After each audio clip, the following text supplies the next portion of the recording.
우리 성경 말씀은 사도행전 27장 18절에서 26절 말씀입니다.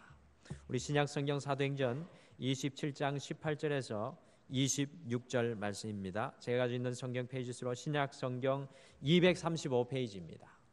신약 성경 235페이지입니다. 18절에서 26절 말씀입니다. 27장 한 절씩 교독하시겠습니다. 우리가 풍랑으로 심히 애쓰다가 이튿날 사공들이 짐을 바다에 풀어버리고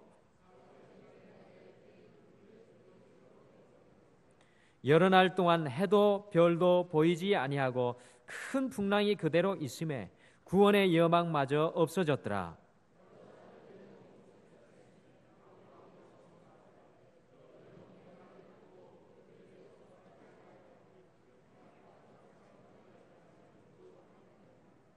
내가 너희를 권하노니 이제는 안심하라. 너희 중 아무도 생명에는 아무런 손상이 없겠고 오직 배뿐이라.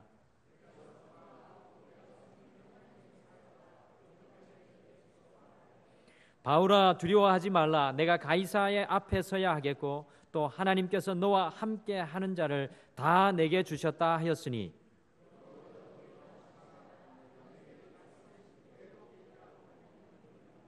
다 같이 읽겠습니다. 그런즉 우리가 반드시 한 섬에 걸리리라 하더라. 아멘. 저희 교회 청년 중에 경상도에서 홀로 상경해서 서울에서 일하는 청년이 있는데요. 그 청년이 아주 소박한 차를 구입을 해서 어제 새벽에 고향을 향해서 토요일 날 아침 새벽에 고향을 향해서 가는 모습을 봤습니다. 소박하지만 자기가 난생 처음 마련한 그 자가용을 친히 몰고 집으로 향해 가는 그 발걸음 보면서 참 부럽고 보기 좋다라는 그런 생각을 하게 되었습니다. 영어 팝송에 이런 팝송이 있습니다.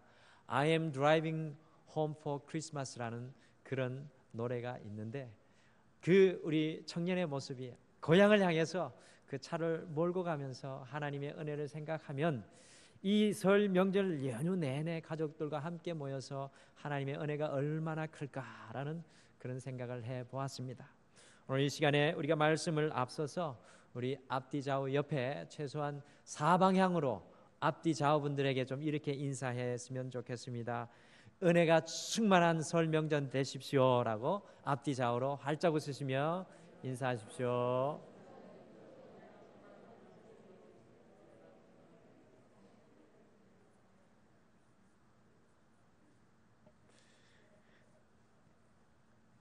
고대 로마의 철학자 세네카는 인생은 항해다라고 하였습니다.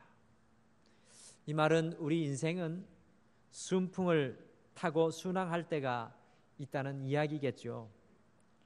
우리의 인생이 이와 같이 순항할 때는 이 모든 것이 계획한 대로 이루어지고 성취되어집니다. 순항하는 인생의 시기는 여유와 기쁨과 만족함이 있습니다. 행복감과 성취감이 넘쳐납니다. 반면에 항해하는 인생에는 또한 우리를 향하여 불어오는 맞바람, 곧 역풍으로 인하여서 난항할 때도 있습니다. 우리의 인생이 역풍으로 인하여 난항할 때에는 아무리 앞으로 나아가려고 하여도 한 발자국도 움직일 수가 없습니다. 인생이 역풍 속에 있을 때 난항할 그 순간에는 우리가 고달픈 삶을 살아가게 되고 지치고 탈진하게 되며 한숨과 불평이 우리에게서 흘러나옵니다. 항해하는 우리 인생은 여기에서 멈추지 않고 폭풍을 만나서 가야 할 길을 잃어버리고 표류할 때가 또한 있습니다. 항해하는 인생이 폭풍을 만나게 될 때는 아무것도 할 수가 없습니다. 그저 폭풍에 끌려가서 길을 잃고 이리저리 곤두박질하게 됩니다. 인생의 항해에서 가장 어두운 순간이 바로 이 폭풍의 시기입니다. 오늘 사도행전 27장 우리 성도님들과 함께 읽어본 말씀 속에도 항해하는 인생들을 우리가 발견하게 됩니다.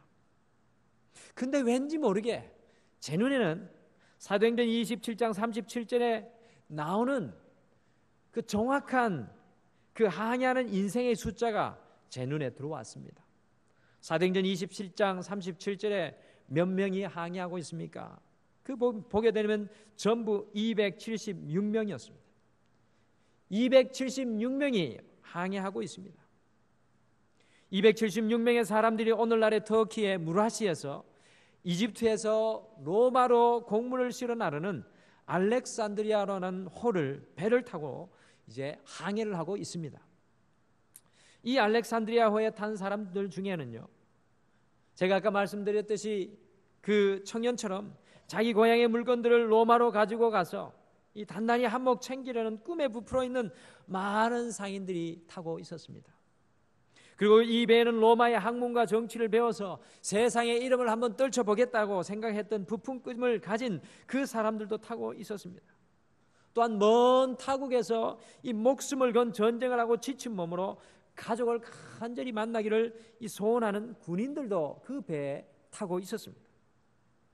세상의 아름다움을 만끽하고 다시 로마로 돌아가는 로마의 높은 고위 관료들과 정치인들과 부자들도 그 배에 타고 있었다는 것입니다. 오늘날의 세상과 같이 알렉산드리아 호에는 다양한 인생들이 그 배를 타고 함께 인생의 항해를 하고 있습니다.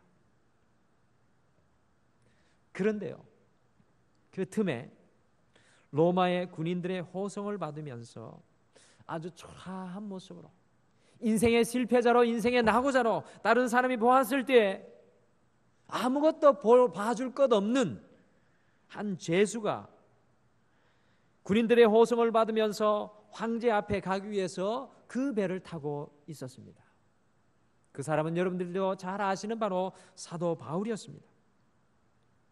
알렉산드리아호에 타고 항해하고 있는 276명의 모든 사람들을 통틀어서 가장 불행하고 가장 소망 없는 인생이 바로 사도 바울이었습니다. 이런 사도 바울이 10절에서 알렉산드리아호가 크레테의 미양이라는 곳에 정박해 있을 때 이렇게 말을 합니다. 이번 항해가 생명과 화물과 배에 큰 타격을 줄 것이니 겨울을 미양에서 보내고 항해를 계속하자고 권면을 하였습니다. 당연히 선장과 선주와 바울을 호송하는 백부장, 곧 오늘날로 말하면 슈퍼갑 인생들이죠. 이 27명 중에 276명 중에 가장 비천한 인생인 바울의 말을 들을 수가 없는 겁니다. 그 말을 듣지 않고 베닉스라는 항구에서 겨울을 보내려고 항해를 276명은 계속하였습니다. 여러분들 13절에 보시면 미양에서 출발했을 때 남풍이 아주 순하게 불어서 그들의 뜻을 이룰 줄 알아 기뻐하였습니다. 그러나 인생은 순풍이 분다고 해서 순풍으로 끝나는 것이 아니라 14절 말씀에 보면 얼마 안 돼서 크레테 섬 가운데로부터 유라굴로라는 광풍이 크게 일어나는 모습을 보게 됩니다. 276명, 상인의 꿈을, 정치의 꿈을, 그리고 부자의 꿈을, 로마에 가서 만나지 못했던 가족을 이루기를 원했던 그 사람들의 꿈을 가지고 있던 그 276명의 이 알렉산드리아호는 풍랑 속에 이제 갇히게 되었습니다. 성도님들이 잘 아시는 것 같이 풍랑 속에 갇힌 배는 자기가 가려고 하는 길을, 그 목적지를 갈 수가 없습니다. 15절과 17절에 보니 그저 풍랑에 쫓겨가고 그냥 쫓겨갑니다. 이 모습이 바로 풍랑 속에 있는 인생의 모습입니다. 풍랑 속에 있는 인생은 그냥 쫓겨가고 또 쫓겨갈 수밖에 없는 인생입니다. 그런데 이 유라굴로라는 풍랑은 여러 날 계속되었습니다. 결국 살아보려고 자신들이 생명처럼 소중하게 생각하였던 그 짐들을, 그들의 짐들을, 로마에 가서 뭔가 해보겠다는 그들의 짐들, 꿈을 안고 실었던 그 짐들을 바다에 다 던져버렸습니다. 배의 기구들 또한 바다에 버렸습니다. 그런데도 이 풍랑 속에서 276명 앞에 놓인 상황은 여러분들 어떤 상황이었습니까? 20절 같이 한번 읽어보시겠습니다. 오늘 말씀 20절 같이 한번 읽겠습니다. 시작. 여러 날 동안 해도 별도 보이지 아니하고 큰 풍랑이 그대로 있으며 구원의 여망마저 없어졌더라. 아멘. 여러분들 살기 위해 온갖 애를 써도 결국 276명 앞에 놓인 상황은 해도 별도 보이지 아니하는 상황이었습니다. 나침판이 없었던 지금으로부터 2000년들의 이 시대에 해와 별을 보고 가야 하는데 어디로 갈지 전혀 알 수 없다는 것입니다. 폭풍 속에는 능숙한 선원의 경험도, 용감한 로마 군인의 용기도 더 이상 아무런 힘이 되지 못했습니다.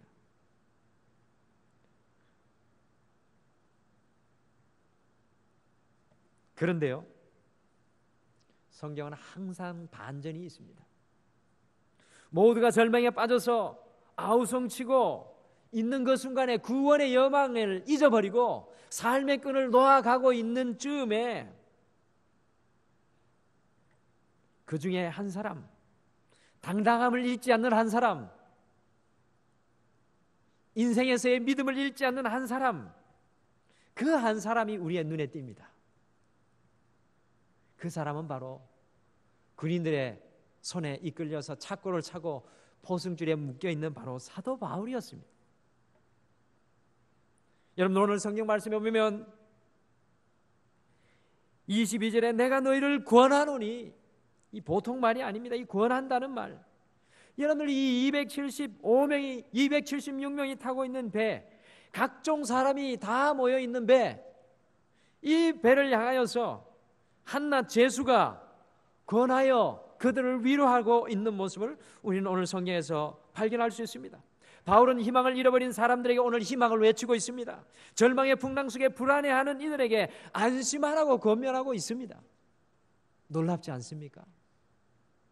저는 이 성경을 읽으면서 참으로 놀랍다라는 것을 다시 한 번 더 깨닫게 되었습니다.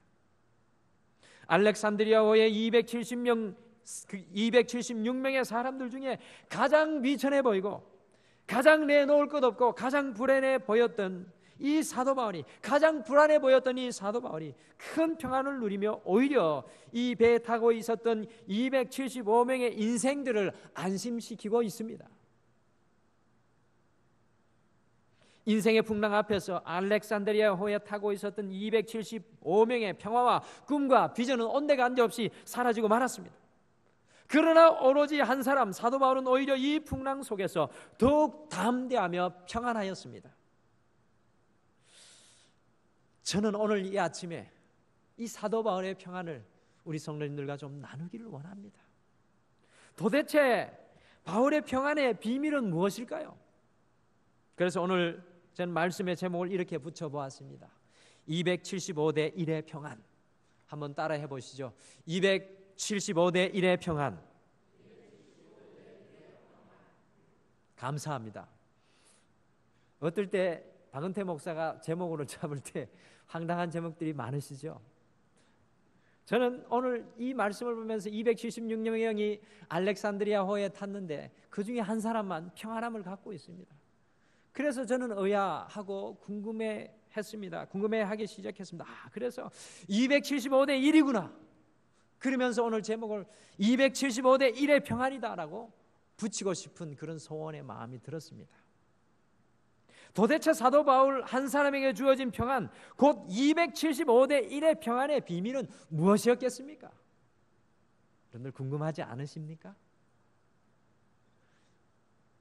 오늘 이러한 비밀을 우리가 가질 수 있다면 우리의 삶도 얼마나 멋있을 수 있을까요? 인생의 풍랑 속에서도, 인생의 순항 속에서도, 인생의 난항 속에서도 이와 같은 그 평안을 우리 가슴속에 품을 수만 있다면 우리의 삶이 얼마나 멋있을까요?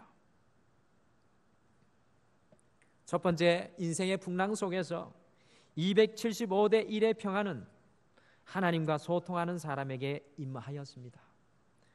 인생의 풍랑 속에 275대 1의 평안은 하나님과 소통하는 사람에게 임하였습니다.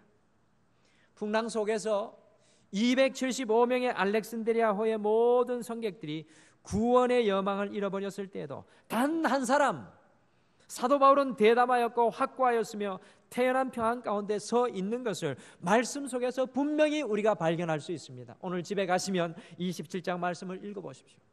사도 바울은 그 자세나 그 모습이나 그 삶의 그 열정이 이 풍랑 속에서도 전혀 꺾이지 않습니다. 오히려 더욱 평안하고 오히려 더욱 확신합니다.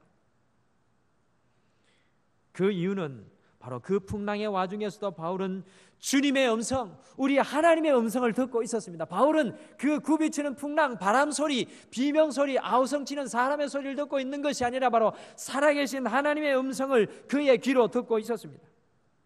바울은 하늘과 땅을 지으신 그리고 이 바다와 파도를 다스리는 분에게 자신의 시선을 맞추고 있었습니다. 바울은 이 풍랑 속에서도 하나님의 음성을 들을 수 있는 귀가 열려 있었습니다. 바로 이것이 275대 1의 평안의 비결이었습니다. 여러분들 23절 같이 읽어보실까요?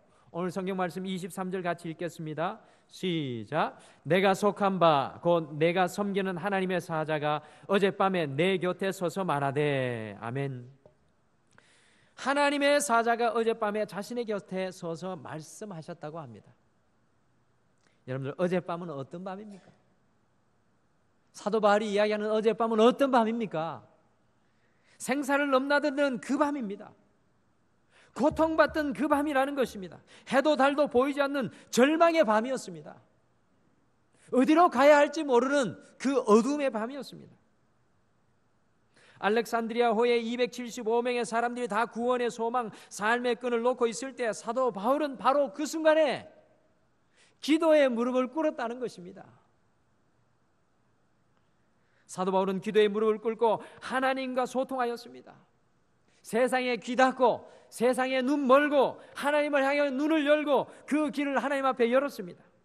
하나님께 기도의 무릎을 꿇고 소통하니 하나님께서 자기와 함께 행선하는 자를 버리지 아니하시겠다는 하나님의 분명한 메시지가 이 사도 바울의 길을 두드렸습니다. 여러분들 바로 그 밤에 바울에게는 더 이상 절망할 이유가 없었습니다. 주님이 음성이 들려오는 바로 그 밤에 사도 바울은 두려워할 이유가 없었습니다. 성도 여러분, 지하 갱도에 갇혀있는 한 광부를 한번 생각해 보십시오. 그 사람은 아주 캄캄한 어둠 속에 전혀 내일의 삶을 예측하지 못한 채 절망 중에 있을 수밖에 없겠죠. 그런데요, 때로 무너져버린 갱도에 갇힌 광부에게도 바깥과 교신하고 소통할 수 있는 채널이 살아있는 경우가 있습니다. 바깥에서 소리가 들려옵니다. 우리가 당신을 위해서 작업을 하고 있어. 당신은 곧 구조될 것이요. 조금만 참고 기다려 주시오. 파이프를 통해서 혹은 마지막 남은 이 소통의 줄을 통해서 자기를 향한 구조의 손길이 계속되고 있다는 사실을 알았을 때 갱도에 홀로 매몰되어 있는 그 광부에게 이 초인적인 생존의 능력이 생기게 되어 그 상황을 이겨내게 됩니다. 이와 같이 소통 그 자체가 희망이 되는 것입니다. 사도 바울이 풍랑 중에서도 275대 1의 평안이 임할 수 있었던 것은 기도의 무릎을 꿇고 그 풍랑 속에서도 하나님과 소통하였기 때문이었습니다. 살아계신 하나님과 우리 사이의 교통이야말로 우리에게 있어서 문자 그대로 희망이요, 생명이요, 구원이요, 능력이 될 줄 믿습니다.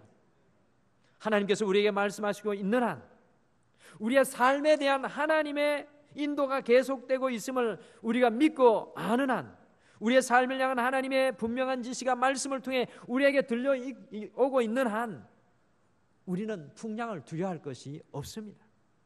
오히려 우리를 향해 덮쳐오는 그 풍랑 속에서도 주님을 찬양하며 걸어갈 수 있는 평안과 담대함이 우리와 함께할 줄 믿습니다.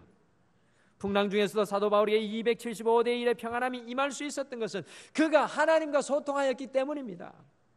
풍랑 중에서도 하나님의 음성을 듣고 있었기 때문이었습니다. 우리 동마루의 2010년에 회복하소서의 주제를 가지고 매 설교 시간마다 여러분의 귀에 못이 박히게 회복하게 하소서, 회복하게 하소서 박은태 목사는 설교하고 있습니다. 어디에 우리의 삶이 오늘 말씀 속에서 회복되어야 됩니까? 우리의 삶이 풍랑 속에 있을지라도, 우리의 삶이 순항 속에 있을지라도 난항 속에 있을지라도 우리의 삶이 기쁠 때나 슬플 때나 우리의 삶이 어느 곳에 있을지라도 우리는 하나님과 소통하는 하나님의 백성으로 회복되어야 될 줄 믿습니다. 여러분의 인생 가운데 하나님과 끊어지지 않는 소통의 줄이 연결되어 있습니까? 여러분이 기도에 무릎을 꿇을 때마다 하나님의 음성이 여러분의 귓전에 들려오고 있습니까? 고난과 어려움 속에 하늘을 바라볼 때 하나님이 보여주시는 분명한 하나님의 음성이 여러분들에게 보여지고 있습니까? 하나님의 소통이 살아 역사하고 있습니까? 그리할 때 우리의 삶은 더 이상 흔들리지 않고 두려워하지 않을 줄 믿습니다. 275대 1의 평안이 우리 위에 넘쳐나게 될 줄 믿습니다. 사랑하는 성도 여러분, 우리의 인생 속에서도 하나님과 교통하는 그 끈이 끊어지지 않기를 소원합니다. 오늘 아침에 예배 드리면서 우리 자신을 한번 돌아보기를 소원합니다. 과연 나와 하나님과의 관계는 소통하고 있는가? 아니면 끊어져 있는가? 나와 우리 가정의 관계는 하나님과 소통하고 끊어져 있는가? 우리 교회는 과연 하나님과 소통하고 연결되어 있는가? 아니면 끊어져 있는가? 우리는 분명히 우리 자신을 돌아보아야 될 줄 믿습니다. 두 번째, 인생의 풍랑 속에서 275대 1의 평안은 하나님의 약속을 가진 사람에게 임하였습니다. 여러분들, 우리가 소중히 여기고 사랑하는 성경은 우리를 향한 하나님의 약속의 말씀입니다. 우린 때로 이걸 잘 모를 때가 있습니다. 다른 사람의 말씀으로 인식할 때가 많은데요, 우리가 정말 소중히 하고 사랑하는 이 성경은 하나님의 약속의 말씀입니다. 성경의 모든 구절구절 속에 우리를 향한 하나님의 분명한 약속의 말씀이 울려 퍼지고 있습니다. 사도 바울이 인생의 풍랑 속에서 275대 1의 평안을 누릴 수 있었던 것은 그에게 분명한 하나님의 약속의 말씀이 들려졌기 때문입니다. 여러분들 24절 같이 한번 읽어보실까요? 24절 말씀입니다. 24절 같이 읽겠습니다. 시작. 바울아, 두려워하지 말라. 내가 가이사 앞에 서야 하겠고 또 하나님께서 너와 함께 항해하는 자를 다 내게 주셨다 하였으니. 아멘. 여러분들, 여기 24절에 바울이 가이사 앞에 서야 하겠고라는 말씀이 무슨 의미입니까? 해도 별도 보이지 않는 이 망망대해에서 바울이 죽을 것이 아니라 바울이 로마로 반드시 가게 된다는 이야기입니다. 바울이 로마의 황제를 만나게 될 것이라는 약속의 말씀입니다. 여러분들, 풍랑 속에서 두려워하지 않을 사람이 누가 있겠습니까? 하나님께서 바울에게도 24절에 먼저 두려워하지 말라라고 제일 먼저 말씀하셨습니다. 그런 후에 바울이 반드시 로마에 가서 가이사 앞에 서게 될 것이라는 하나님의 약속의 말씀을 사도 바울이 듣게 되었습니다. 275대 1의 평안은 하나님의 약속의 말씀을 가진 사람에게 임하게 되는 것입니다. 더 나아가 하나님께서는 알렉산드리아호를 타고 있는 275명을 다 바울에게 주실 것이라고 약속하셨습니다. 선장과 선주, 백부장, 그리고 로마의 고위 관료들과 정치인들, 곧 오늘날로 말하면 슈퍼 갑인 사람들과 불을 쫓는 상인들과 불굴의 군인들, 이 모든 사람들을 바울에게 맡길 것이라는 하나님의 약속의 말씀을 듣게 되었습니다. 알렉산드리아호에서 을중에 어린 사도 바울, 군인들에게 호송받고 있는 제수의 몸인 이 사도 바울에게 이 모든 사람을 맡기겠다는 하나님의 확실한 약속의 말씀입니다. 우린 종종 이 환경이 지도자를 만드는가라는 질문을 던질 때가 있습니다. 환경이 지도자를 만들어낸다라는 그런 질문을 던질 때가 있습니다. 그런데 성경은요, 환경이 지도자를 만드는 것이 아니라 하나님의 약속을 붙잡고 있는 사람이 지도자가 된다는 것을 분명히 성경에는 말씀해주고 있습니다. 요셉을 한번 보실까요? 요셉은 이집트의 보디발의 집에 노예로 끌려가게 되었습니다. 그럼에도 불구하고 하나님의 말씀을 붙잡고 살았던 요셉은 결국 그 가정의 모든 일을 관장하는 사람이 되었습니다. 노예가 그 가정의 모든 일을 관장하는 사람이 되었습니다. 또한 요셉이 누명을 쓰고 감옥에 갇히게 되었습니다. 그곳에서도 하나님의 약속의 말씀을 붙잡고 살아가는 요셉에게 그 감옥을 다스리고 관장하는 책임이 주어졌습니다. 죄수의 몸으로 감옥에 갇히게 되었는데 그곳에서도 하나님의 말씀을 붙잡고 살아가니까 그 감옥을 다스리는 책임자가 되었습니다. 더 나아가 하나님의 약속을 붙잡고 살아가는 요셉은 이집트의 왕에게 발탁되어서 온 이집트를 관리하는 총리가 되었습니다. 요셉은 하나님의 말씀을 붙잡고 있었던 요셉은 어디를 가든지 지도자였습니다. 왜 그렇습니까? 환경이 요셉을 지도자로 만든 것입니까? 요셉의 능력이 요셉을 지도자로 만든 것입니까? 요셉의 수단이 요셉을 지도자로 만든 것입니까? 아닙니다. 요셉이 붙잡고 있었던 하나님의 그 약속의 말씀이 요셉을 지도자로 살아가게 한 줄 믿습니다. 여러분들, 우리 자녀들을 어떻게 키워내야 될지 요셉을 보면서 우리는 분명하게 깨닫습니다. 하나님의 말씀이 우리 자녀들 마음 가운데 심겨지면 그들이 인생 가운데 하나님이 세우신 자리에서 지도자로 살아가게 될 줄 믿습니다. 우리도 마찬가지죠. 풍랑 중에서도 하나님의 약속을 붙잡았던 사도 바울에게는 세상이 줄 수 없는 담대함과 확신이 있었습니다. 하나님의 말씀에 굳게 서 있었던 바울은 풍랑의 한복판에서도 찬양할 수 있었고 오히려 주변 사람들을 돕고 인도하는 리더가 되었습니다. 여러분들, 얼마나 아이러니한 일이 오늘 알렉산드리아 호에서 벌어지고 있습니까? 처음에 슈퍼을 사도 바울이 미양이에서 좀 겨울을 보내고 가야 되지 않을까요? 여러분, 사도 바울은 그 지중해 여행길을 3차나 3번이나 배를 타고 전도 여행을 했던 사람입니다. 그러니 이 바다를 정말 잘 아는 사람이에요. 이 일을 알 리가 없죠. 죄수로 잡혀 있으니까 아무것도 아닌 것 같은 사람이 여기 미양에서 이 겨울은 바다가 험하니 미양에서 우리가 겨울을 피하고 갑시다. 그러니까 미양은 아름답고 경관이 좋은 그런 항구이긴 하지만 이 상인들, 군인들이 먹고 즐기고 마시고 뭘 해볼 수 있는 항구가 아닙니다. 아주 조그만 항구예요. 잠시 들렀다가 가는 그런 항구 정도밖에 안 되니까 생각해 볼 것도 없이요. 이 선장, 선주, 그리고 백부장, 부자들이, 상인들이 여기 있으면 안 됩니다. 그리고 베닉스로 가자고 그러는 거죠. 사도 바울의 말이 씨알도 안 먹혔습니다. 그런데 이 풍랑 속에서 리더가 바뀝니다. 슈퍼을 사도 바울이 슈퍼갑인 사람들의 당당한 리더가 되었습니다.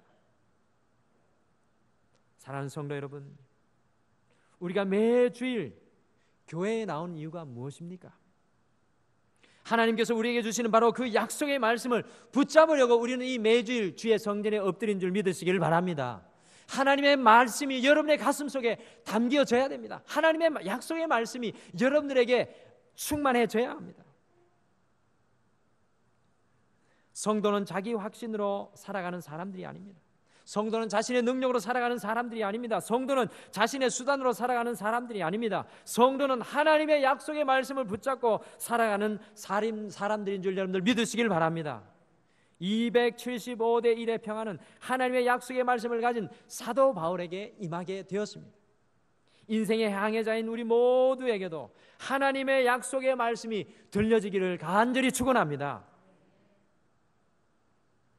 혹시 이 자리에 바울과 같이 함께 성선하였던 알렉산드리아 호에 사람들과 같이 인생의 풍랑 속에 서 계신 분들이 계십니까? 다른 무엇보다도 우리에게 하나님의 약속의 말씀이 들려져야 할 줄 믿습니다. 저는 우리 등마루의 회복의 역사가 일어나기 위해서는, 우리 개인의 회복의 역사가 일어나기 위해서는 하나님의 말씀이 우리에게 들려져야 될 줄 믿습니다. 하나님의 말씀이 우리 가정 속에 들려져야 될 줄 믿습니다. 하나님의 말씀이 우리 교회 속에, 이 지역 사회 속에 들려져야 될 줄 믿습니다. 하나님의 약속이 들려지는 인생의 삶 속에는 절망이 없습니다. 풍랑 속에도 노래할 수 있는 은혜가 임하게 됩니다. 하나님의 약속의 말씀이 매일매일 우리 성도님들의 삶에 들려지시기를 간절히 축원합니다. 하나님의 말씀이 매일 들려지기 위해서는 오늘 나가시다가 묵상집, 사순절 묵상집을 꼭 사가셔야 됩니다. 장사도 참 잘하네, 안 사가셔도 됩니다. 웃으시라고 하시는 말씀입니다. 어쨌든 어떠한 방법으로든 하나님의 말씀이, 약속의 말씀이 우리 손에 붙들려져야 합니다.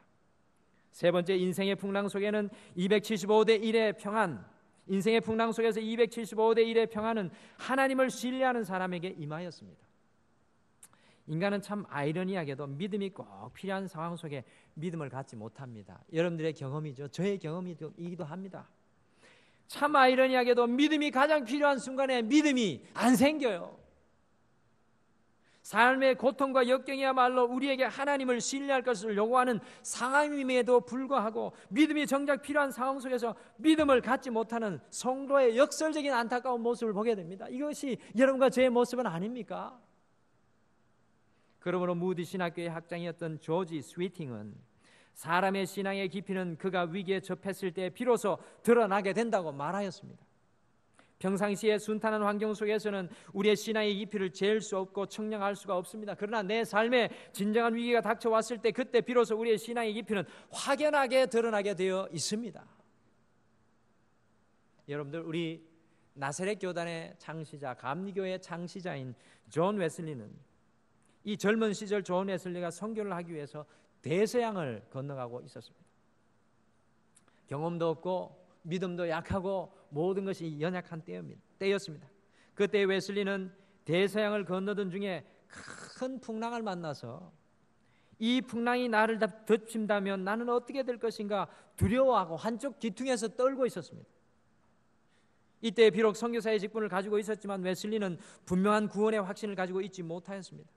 그때 그 풍랑 속에서도 이 모라비안 교도들이 가판에 모여서 풍랑을 아랑곳하지 않고 찬송하며 기도회로 모이고 있었습니다. 이 모습을 본 웨슬리가 그 모라비안 교도들에게 물었습니다. 당신들은 이 풍랑이 두렵지도 않습니까? 그러자 모라비안 교도들이 확신에 차서 말하기를, 두려워할 이유가 어디에 있어? 내가 사랑하는 주님께서 우리를 부르신다면 오늘 우리는 구원의 주님 앞에 설 것이오. 웨슬리는 후일 자신의 일기에 풍랑 속에 만났던 이 모라비안 교도를 회상하면서 풍랑을 만났던 사실보다 죽음 앞에서 담대할 수 있었던 모라비안 형제들의 신앙 간증이 나에게 더 크다란 도전이었고 충격이었다라고 기록하고 있습니다. 사도 바울이 아니라 이 존 웨슬리가 정말로 성결 운동을 일으키기 위한 핵심적인 하나의 경험과 하나의 이 사건이 바로 이 대서양 한가운데서 모라비안 교도들이 그 어려운 풍랑 앞에서도 두려워하지 않고 신뢰하는 그 믿음을 보고 그 사도 바울이 충격을 받았습니다. 풍랑 속에서도 알렉산드리아호의 275명은 모두 다 구원의 소망을 잃고 있었습니다. 그때 유일하게 단 한 사람, 사도 바울이 25절 말씀을 고백하였습니다. 우리 25절 말씀을 같이 읽어보시겠습니다. 25절 같이 읽겠습니다. 시작. 그러므로 여러분이여 안심하라. 나는 내게 말씀하신 그대로 되리라고 하나님을 믿노라. 여러분들, 이 말씀에 보면 하나님께서 우리 모두를 구원해 주실 것을 신뢰한다고 사도 바울이 고백하고 있습니다. 나는 내게 말씀하신 그대로 되리라고 하나님을 믿노라. 여러분들, 이것을 성경 원어에 보면 사도 바울의 이 믿음이, 이 고백이 얼마나 확고한 것인지 알 수 없습니다. 대단한 고백으로, 온전한 고백으로 주님 앞에 올려드리고 있습니다. 나는 내게 말씀하신 그대로 되리라고 하나님을 믿노라. 이 말의 고백이 얼마나 분명하고 얼마나 힘이 넘치고 얼마나 확신에 차 있습니까? 275대 1의 평안의 비결은 풍랑 속에서도 하나님을 신뢰하는 것이었습니다. 더욱 놀라운 일은 풍랑 속에서도 하나님을 굳게 신뢰하였던 바울은 34절과 35절에 보면 모든 소망을 다 잃고 자포자기한 275명을 다 갑판에 모아놓고 음식을 앞에 두고 축사한 후에 그 음식을 먹고 힘을 내라고 권면하고 있습니다. 죽어간다고 아우성치고 14일 동안이나 음식을 먹지 못하고 널브러져 있는, 소망을 잃고 널브러져 있는 275명을 다 갑판에 모아놓고 이 죄수가 음식을 그들 앞에 차려놓고 주님 앞에 기도한 후에 그 음식을 먹고 힘을 내라고 권면하고 있습니다.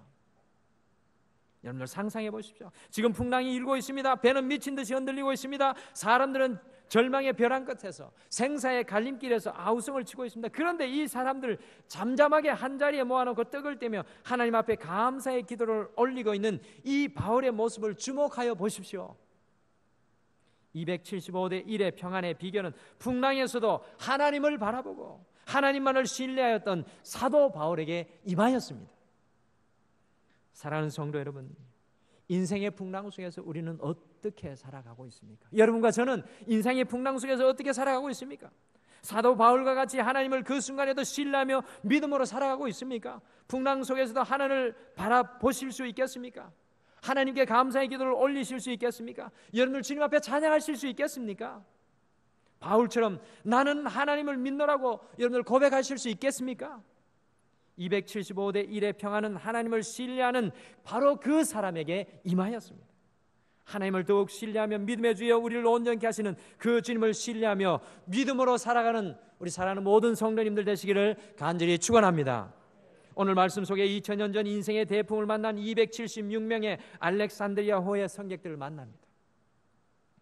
그러나 275명의 성객과 단 한 명 사도 바울의 삶의 모습은 전혀 다릅니다. 여러분과 사도 바울의 삶을 비교해 보면 어떻습니까? 여러분의 가정과 여러분 사도 바울의 삶을 비교해 보면 어떻습니까? 우리 교회와 사도 바울의 삶을 비교해 보면 어떻습니까? 모든 사람들이 낙심하고 절망하고 살 소망을 잃었을 때에도 사도 바울은 소망을 말하고 희망을 말하고 구원을 선포하였습니다. 이 모습을 275대 1의 평안이라고 이름 붙여 보았습니다. 275대 1의 평안의 비결은 무엇이었습니까? 사도 바울의 인생의 대풍 속에서도 희망과 소망과 평안의 사람이 될 수 있었던 비결은 과연 무엇이었습니까? 풍랑 속에서도 찬양하고 풍랑 속에서도 잔치를 베풀 수 있었던 그 이유가 무엇이었습니까? 사도 바울의 275대 1의 평안은 풍랑 속에서도 하나님과 소통할 때 임하게 되었습니다. 하나님의 약속의 말씀을 굳게 붙잡았을 때 임하게 되었습니다. 하나님을 온전히 신뢰할 때 임하게 되었습니다. 사랑하는 성도 여러분, 우리도 우리의 인생의 항해 속에서도 275대 1의 평안으로 살아가기를 소원합니다. 어떠한 상황 속에서도 하나님과 소통하는 우리가 되고, 어떠한 환경 속에서도 하나님을 바라보는 끈을 놓지 않고, 어떠한 상황 속에서도 하나님의 약속의 말씀을 붙잡고 그 하나님의 약속의 말씀을 찾아내고, 어떠한 상황 속에서도 하나님을 온전히 신뢰하며 살아가는 우리 모든 성도님 되시기를 간절히 축원합니다. 우리 다 같이 기도하시겠습니다. 사랑의 하나님, 오늘 이 설 명절 아침에 주님의 전에 엎드리게 하여 주셔서 다시 한 번 더 하나님 말씀 앞에 우리를 돌아보게 하심을 감사합니다.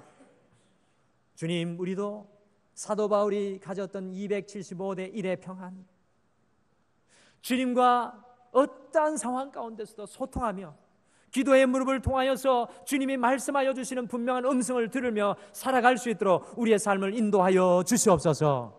이 풍랑 속에서 하나님의 말씀이 우리에게 필요합니다. 하나님의 약속의 말씀이 우리에게 들려지는 것이 필요합니다. 우리 가정 속에, 우리 자녀 속에, 우리 교회 속에 하나님의 말씀이 필요하오니 주의 말씀을 충만케 채워 주시옵소서. 그 말씀 위에 살아가게 도와주시고 그 말씀으로 담대하게 도와주시옵소서. 하나님을 믿는 믿음이 절실히 필요한 때입니다. 하나님을 신뢰함이 우리의 삶 가운데 온전히 요구되는 때입니다. 이러한 때에 우리가 주님을 신뢰할 수 있는 믿음을 보이게 도와주시옵소서. 믿음의 한 사람, 깨어있는 한 사람을 통하여 우리 하나님이 역사하시고 회복시켜 주실 줄 믿사오니, 우리가 사도 바울처럼 알렉산드리아호의 한 사람, 믿음의 사람 사도 바울이 되었던 것처럼, 신뢰의 사람 사도 바울이 되었던 것처럼 우리가 믿음의 사람으로 온전히 서게 축복하여 주시옵소서. 주님, 가족들이 함께 모여서 다른 무엇보다도 하나님의 은혜를 나누고 하나님의 축복을 나누고 하나님의 비전을 나누고 하나님의 영광이 되는 귀한 만남과 귀한 교제가 되게 도와주시고, 이번 한 주도 우리의 삶 가운데 275대 1의 하나님의 평안의 은혜가 충만하게 넘치게 하여 주실 줄 믿고 예수님의 이름으로 기도드립니다.